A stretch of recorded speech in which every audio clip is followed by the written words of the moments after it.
Flat का साया, भाग 2। दरवाजा अटक चुका था। आरव ने घबराकर उसे जोर से धक्का दिया, लेकिन वह हिला तक नहीं। कमरे में अंधेरा घना होता जा रहा था और वह सरसराती आवाज अब कानों के पास महसूस हो रही थी। तुम जा नहीं सकते।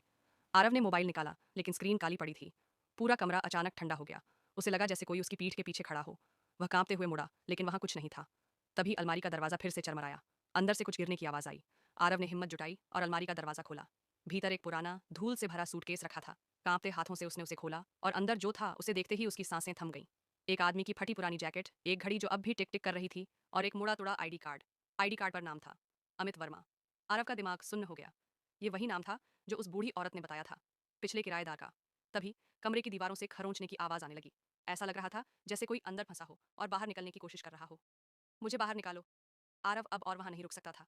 उसने अलमारी से वह सूटकेस खींचकर बाहर फेंक दिया और दरवाजे को पूरी ताकत से धक्का दिया।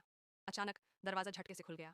वह भागता हुआ बाहर निकला, लेकिन जैसे ही उसने मुड़कर फ्लैट की तरफ देखा, उसकी रीढ़ में ठंड दौड़ गई। फ्लैट का दरवाजा अब भी बंद था। लेकिन अगर दरवाजा बंद था तो वह बाहर कैसे आया? वह कुछ समझ पाता, इससे पहले ही उसे अपनी गर्दन पर फिर वही ठंडी सांस महसूस हुई। अब तुम्हारी बारी है।